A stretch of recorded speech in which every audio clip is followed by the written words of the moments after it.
TV Media. Mapambano makali yanaendelea mdao huu uko kwenye uwanja wa vita maeneo ya Katogota na Kamanyola kati ya wahasi wa M23 dhidi ya wazalendo. Hii ni Amani TV Media. Kabla hatujaingia kiundani kukujuza kinachoendelea, tunakusihi tu wewe kusubscribe channel hii, kukomenti lakini pia kushare kwa walio wengi ili na wao wapate kupata habari zetu. Tunakuletea habari za uhakika za kutoka uko kwenye uwanja wa vita mchana huu tarehe 20 Mei mwaka wa 2025. Kama ni mara yako ya kwanza kupitia channel hii, msikilizaji, tafadhali tunakualika kusubscribe, kushare lakini pia kukomenti. Hapo utakuwa unapata habari zetu za kila saa na kila sekunde. Katika meza ya uwariri, tunaendelea kufuatilia mapambano ambayo yanaendelea kutoka kona mbalimbali mashariki mwa DRC. Na moja kati ya taarifa tulionayo muda huu ni kwamba mapambano makali yanaendelea muda huu uko kwenye uwanja wa vita maeneo ya Katogota na Kamanyola kati ya wazalendo dhidi ya vikosi vya wahasi wa M23. Kulingana na duru kutoka upande wa wazalendo ni kwamba mapigano hayo yalizuka katika majira ya asubuhi ya leo tarehe 20 Mei mwaka wa 2025, kipindi ambacho wahasi wa M23 walikisia kusonga mbele ili kuvunja ukuta ulioko maeneo ya Luvungi na Katogota. Ila vijana wa wazalendo kwa nguvu kasi wanaendelea kukabiliana na adui mpaka muda huu mapambano yanaelekea maeneo ya Kamanyola, kama alivyothibitisha mzee Dola Kubwa kutoka kwenye uwanja wa vita. Asubuhi mapema sana ndio saa 11 eneo za pembezoni ya Katogota na pembezoni ya Nyangezi. Kwa muda huu ambapo tunao vita vilianza muda wa saa 11 mpaka sasa vita vinaendelea. Adui alitaka kujipenyeza kupita njia za Runingo na njia zingine ili akate kuja kuvunja fro ya Luvunge na fro kujiingiza Uvira. Adui amekuja mapema sana na walikuwa wengi sana, wakapambana na wavijana. Wavijana wakarudia nyuma kidogo, adui akalunguza kambi ya wavijana. Kwa hiyo wavijana wakawa renforce. Kwa sasa vita viko vikali na vinaelekea pembezoni ya Kamanyola na pembezoni ya Katogota. Hizo ni habari ambapo tunazo kwa muda kama huu na siku kama hii na saa kama hii. Utakapopata habari hii basi wajulishe watu wengine. Vita ni vikali upande wa Bigaragara kuendelea kwenda Minembwe, na vita ni vikali sana upande wa pembezoni ya Kamanyola na pembezoni ya Katogota. Mengine tutakupasha jioni. Asante, si mwingine Mboto ya Batu Mwaneba Tubushiri Egle mzee Dola Kubwa. Ukipata habari basi umpe ngongomani mwingine, kwa kuwa tunaomba msaada wako wa maombi na kadhalika. Asante. Mpendwa msikilizaji, hizi ni habari za uhakika na ukweli kutoka kwenye uwanja wa vita. Ili uendelee kuzipata, kazi ni moja tu, wewe kusubscribe channel hii, kucomment na kushare. Tunakuletea habari za ukweli, maana tumehamia huku kwa ajili ya kuwa na kuhabarisha yote yanayojiri kutoka kona zote 4 za ulimwengu, lakini hususan na mashariki mwa DRC. Mapambano pia endelea katika maeneo ya milima mirefu ya Fizi, Tombo na Mwenga. Tunaendelea kufuatilia taarifa hizi za mapambano kutoka maeneo yote uko kwenye uwanja wa vita ili tukuletee taarifa rasmi hapo baadaye. Kwa hivyo tunakuomba kuwa mvumilivu na kusalia nasi katika habari zetu za kila saa na kila sekunde. Tukiachana na habari hizo, kiongozi mwingine wa wazalendo ameweka neno kuhusiana na watu wa misaada kwa wazalendo. Huyo kwa mtazamo wake amesema ya kwamba misaada ni moja kati ya njia ambayo inaweza kuleta tena matatizo uko Uvira, kwa sababu misaada mingi yawezekana haiwafikii walengwa bali inafikia mtu binafsi.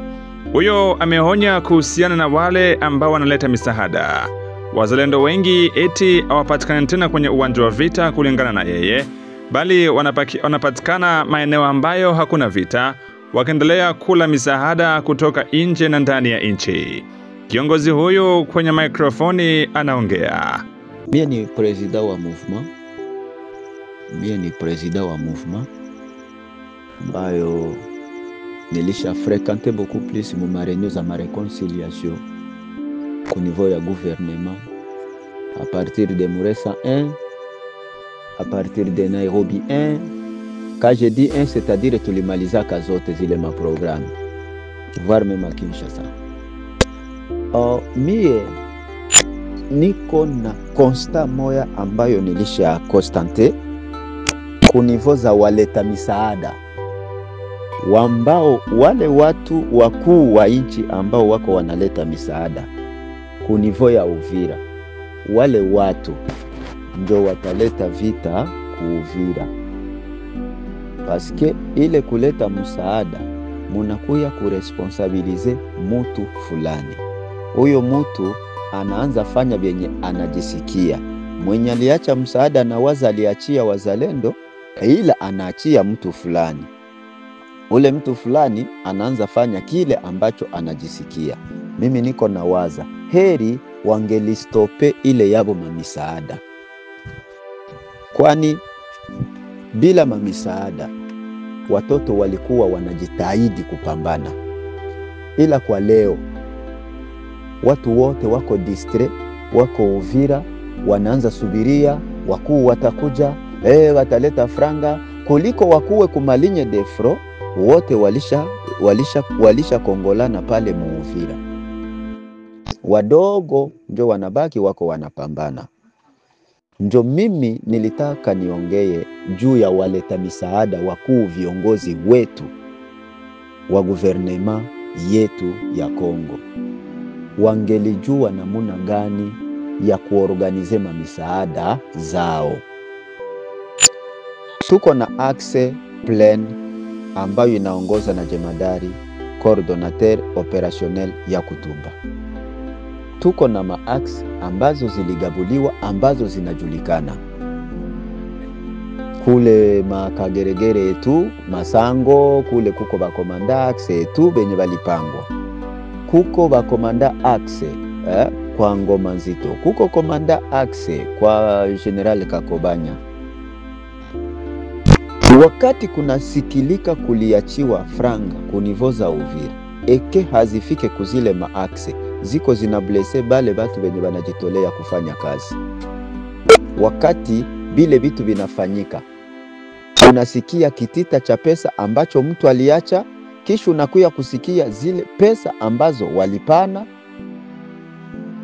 mambo inaenda vibaya. Mie ningeliwasihi watu wa misaada, kuliko kuleta msaada yako ya kizalendo na upatie mtu fulani, heri mungelikuwa munafika kila mtu kwa eneo ya kwake, mumusaidie yeye kama vile yeye. Kinyume ya pale mutaleta uwasama kwa mwingine ya Uvira. Jo kila wakati fujo ziko zinafika wakati kuna bakia mamisaada fulani. Si je comprends bien, msaada ambayo iliachwa na ministre wa défense, voire même au niveau de communauté, fuyo iliingiaka mpaka leo abaya iresoudre. Au niveau de la communauté, ma communauté azo kuazo mpaka leo. Je pense bile bitu bia kuleta unaacha kwa mtu fulani biko bina distraire wazalendo. Ningeliwaza wale wa kutusaidia wawe wanaenda tu droit kufro fulani, wala waidentifie batu, banaleta sur base ya identification ya batu. Ke kuleta msaada uje upatie mutu Uvira, naye kwanza ako mukishershi angali anajitafuta. Uvira njo kwabo na mamouvement ziko plus ya 70 ou bien ma 70. Mena jiulize zile mamouvement plus de 70 ziko nagombana wapi? Mamouvement plus de 70. Pour te dire, mamisaada ziko naishia mifuko za batu pale Uvira, na zitaafeblire bengine benye bako banafanya kazi. Mie nilikuwa na shauria waleta misaada wajishaurie au niveau du gouvernement. Niko nasema ku gouvernement, wajishaurie, waangalie namuna gani watakuwa wanaleta mamisaada yao, juu isilete vurugu, isilete mafaiblesse, isiafeblire wengine watu ambao wanajitolea kwa hali na mali na umaskini wao kwa kutetea inchi na mipaka ya inchi na mali na raia wao. Nitete ile kujitolea kama sai Kalemi Lubumbashi yetu, kama wale batipe balishafika. Aveke kujishimameko mpaka sai pamoja na Mungu, bile vitu vingali bisi viko. Lakini sasa obu misaada mimi nakuya na msaada unakiapatia mtu, italeta maneno na ileta ile maneno. Njo hiyo nilitaka ni ushauri tu, ni ushauri ambao nilitaka kutoa. Nasema tu shukrani kwa kuwa nasi mwanzo mpaka muda huu. Tukutane tena katika habari zetu za hapo baadaye. Unaposikia sauti hii, tuandikie unatufuata kutoka nchi gani, ili tupate kukufahamu vema na kujua ni wapi ambako unatufuata sana. Asante kwa muda wako.